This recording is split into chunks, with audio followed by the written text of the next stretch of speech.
Halo, kembali lagi dengan saya, Ica Sedabuta, Guru Bahasa Indonesia kelas 8 SMP. Hari ini kita akan melanjutkan materi kita mengenai menulis teks berita. Di pertemuan sebelumnya kita sudah belajar tentang apa itu teks berita, kaidah kebahasaan, serta struktur dari teks berita. Adapun tujuan dari pembelajaran menulis teks berita adalah diharapkan nantinya kamu mampu untuk menuliskan sebuah teks berita.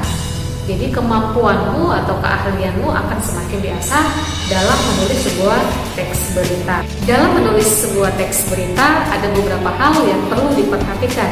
Yang pertama, kamu harus menentukan berita apa yang sedang tren atau yang sedang aktual di tengah-tengah masyarakat.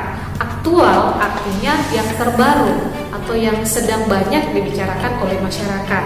Setelah kamu memilih atau menentukan informasi atau berita apa yang akan kamu tuliskan menjadi sebuah teks berita, selanjutnya yang perlu kamu persiapkan adalah mengumpulkan informasi-informasi yang berkaitan dengan topik atau tema yang akan kamu tuliskan.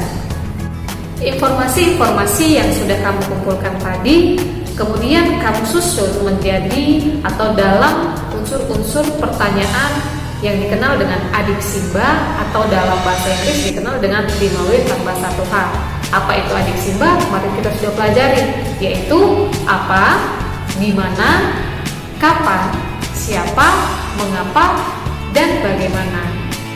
Setelah semua informasi tadi sudah terkumpul dan unsur-unsur pertanyaan adiksimba sudah kamu buat dengan baik, langkah yang ketiga adalah menyusun teks beritanya. Ingat, dalam sebuah teks berita harus memiliki 4 struktur, yaitu struktur yang pertama ada kepala berita, struktur yang kedua ada terasi berita, yang ketiga ada tubuh berita, yang keempat ada kaki berita. Jadi dalam teks berita yang kamu buat harus memiliki keempat struktur dari sebuah teks berita tadi. Langkah keempat atau langkah yang terakhir adalah menentukan judul dari teks berita yang sudah kamu susun.